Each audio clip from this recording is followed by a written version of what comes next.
Stephen A., the problem I have is you get upset about the very thing that you do. You get so upset and bent out of shape about the very thing that you do. Draymond, where you gonna stop dancing around issues involving me and tell them what's up? You and I were pretty tight. Involving me, I've never been one to dance around issues. Anytime I've had any issue, I confront my issues. I face my issues head on. Always have, always will. Draymond Green just came straight at Stephen A. Smith. No hesitation, no diplomacy, and definitely no sugarcoating. Sitting behind his own microphone, he stared directly into the camera and delivered the one message nobody in sports television has ever been bold enough to say to the most powerful figure in sports media. Stephen A., the problem I have is you get upset about the very thing that you do. You get so upset and bent out of shape about the very thing that you do. It took just one sentence, but it may be the most brutally accurate assessment of Stephen A. Smith anyone has ever put on record. Think about what Draymond is actually calling him out for. He's saying Stephen A. dishes it out to people every single day, then completely loses his composure when that same energy comes back at him. That's not a basketball opinion. That's a direct judgment of his character. And what makes it even harder to dismiss is that Draymond isn't some outsider taking shots from the sidelines. He's practically the worst person to try this with for one very simple reason. Involving me, I've never been one to dance around issues. Anytime I've had any issue, I confront my issues. I face my issues head on. Always have, always will. He doesn't back down, and he says that himself. So when a guy like Draymond looks Stephen A. in the eye and tells him he can't handle the same treatment he gives everyone else, it doesn't sound like some cheap personal jab. It feels more like a blunt diagnosis from someone who refuses to flinch. And here's where things get interesting. The first major crack in this feud didn't actually start with Draymond. It started with someone much bigger, the most famous basketball player on the planet. Long before Stephen A. had an issue with Draymond Green, Draymond had already taken issue with the way Stephen A. went after LeBron James. And it wasn't about LeBron's performance on the court. It was about him as a father. Stephen A., you got upset when I said, when you said to LeBron James, you're failing as a father. When I said that was wrong. That's when you got upset, my man. Now, here's what really happened, because the truth is much sharper than the shorthand version. Stephen A.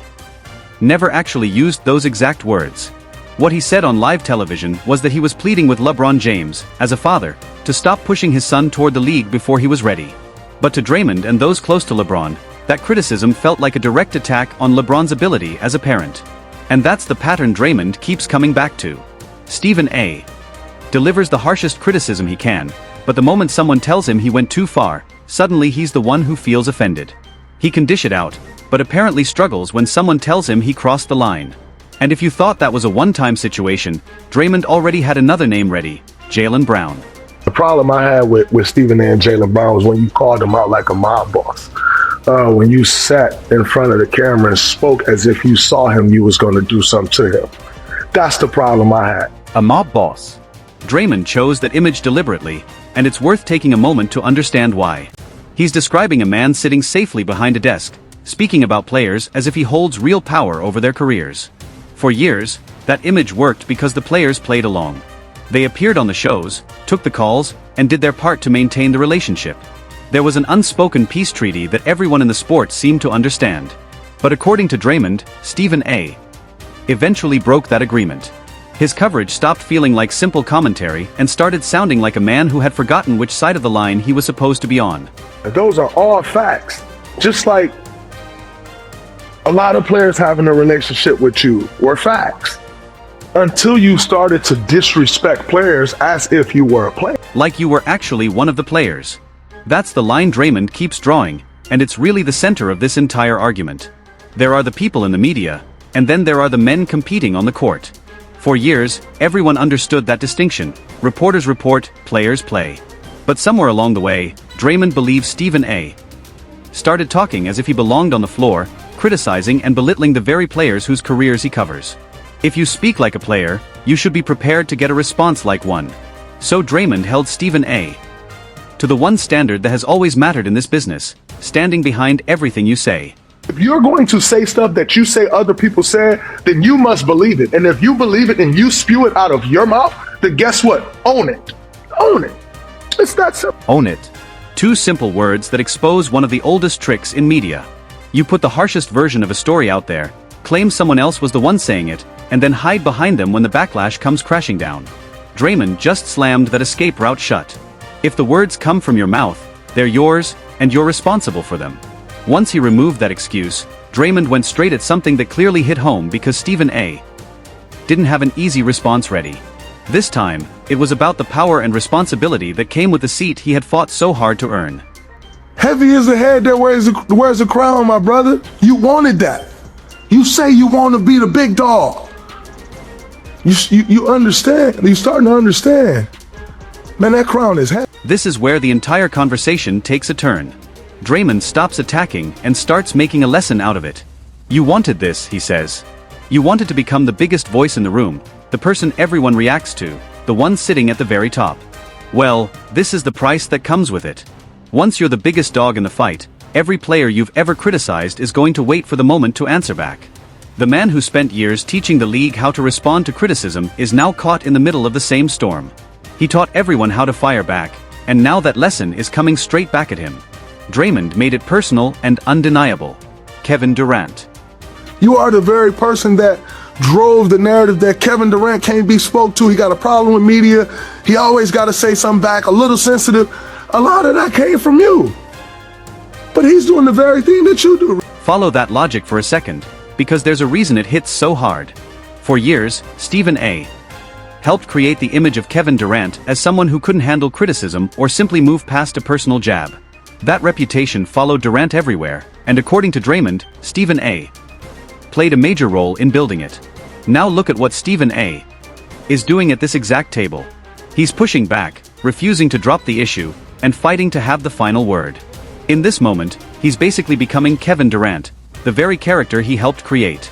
And Draymond already had the perfect line ready before Stephen A. could even finish his thought. Calling the kettle black. That's what we see every single day. Not some random mistake or isolated moment. Draymond is describing it as a pattern, almost an automatic reaction. The one thing Stephen A. seemingly can't stop himself from doing. Then he pulled out the sharpest image of the entire night, an old school saying, the kind of line you might hear from your grandfather. And the moment that weapon changes hands, it completely changes the question of who actually has the power. But when the shoe is on the other foot and the little cap gun is turned back your way, you can't. Ain't so fun when the rabbit got the gun. We've heard that saying for years. When the rabbit gets the gun. 4 years, Stephen A. has played the hunter in this story. He decides who he's going after, who is about to take the heat, and everyone simply accepts it. But on this day, in this room, the rabbit was the one holding the weapon. Suddenly, the entire game didn't seem nearly as entertaining anymore. And then Draymond delivered the one line that brought his entire argument together in a single breath. You can't just stand on the top of the mountain and throw rocks. And then when a rock come flying back your way, you're like, oh man, like how they do that? That's the entire argument from beginning to end, captured in one image. It's not persecution. It's simply gravity doing what gravity always does. But here's what actually deserves Stephen A. some respect in all of this. He didn't run from a single word of it. He stayed in his seat and answered for himself. And before you judge that response, you have to understand that Stephen A. didn't stumble into that chair by accident. He earned his place the hard, long, and often unglamorous way. I was a beat writer and an NBA columnist for 15 years. 15 years. A beat writer and columnist grinding through the league long before the debate stages, massive contracts, and signature catchphrases ever came into the picture. So when Stephen A. finally responds, he doesn't try to outshout Draymond.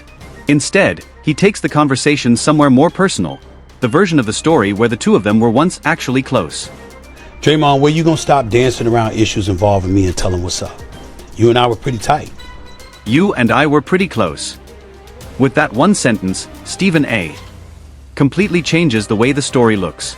Suddenly, he's the former friend who feels blindsided on camera by someone he once trusted. Then he takes the argument somewhere Draymond clearly didn't expect. Stephen A. says that whenever he criticized Draymond, it was never motivated by hate or ratings. According to him, it came from fear. What you didn't consider, bro, was why I called you. I called you because I was scared. Scared. That's a strange word coming from a man who has never struggled to find something to say. Stephen A. was pointing directly at some of the darkest and most chaotic moments of Draymond's career. The incidents that even forced his strongest supporters into an uncomfortable position where defending him became nearly impossible. There was simply no argument left to make in his favor. And then after the choking incident with Rudy Gobert and the slap to Yusuf Nurkic, I upset you because I called you and said it was difficult to defend you. Draymond argues that Stephen A. can't handle the same treatment he hands out to everyone else. Stephen A., meanwhile, insists that every harsh thing he ever said came from a place of genuine concern, especially during those nights when defending Draymond felt almost impossible. Now he's cornered, challenged, and forced to confront the very contradiction Draymond put in front of him. Yet even under that pressure, Stephen A. refuses to give up an inch. Draymond, respectfully, you don't have a point. Respectfully, you don't have a point. That's Stephen A. Smith reduced to his most recognizable form. You can corner him, expose the contradiction, and put the mirror directly in front of him, yet he'll still calmly tell you that you're the one who's mistaken. Then he said something that made it obvious this had moved beyond a simple media disagreement. At that point, it felt deeply personal between two proud men who weren't willing to back down. We name the time and place, bro. Ain't no problem for me. Name the time and place. And right there is the real cost of the crown Draymond warned him about. What started as one man behind a desk giving his opinion on a basketball team ended with two grown men challenging each other to choose a time and place to settle the issue. That's what happens when you stay at the top for too long. Little by little, you stop being just a commentator and become a target. Every player you've ever criticized on television is suddenly waiting for the chance to answer back. And that's the side of this business that never makes the highlight reel. So maybe the real story isn't that Draymond Green won an argument. Maybe it's that he accidentally exposed the machine behind it all. Stephen A. Smith isn't simply a loud voice with strong opinions.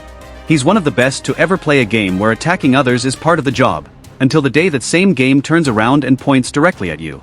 Now he's stuck dealing with the exact standard he created for everyone else. You can't complain about something you constantly do to others. That's not an insult. It's a mirror. And Draymond Green just held that mirror up for the entire world to see. So where do you stand? If you think Draymond was completely right and Stephen A. got exposed on his own show, hit that like button. If you believe Stephen A. had every right to fire back and Draymond was the one who crossed the line, drop your argument in the comments because I genuinely want to hear it. And if you want the breakdowns nobody else is willing to make, subscribe and stay locked in, because something tells me this story is nowhere near over.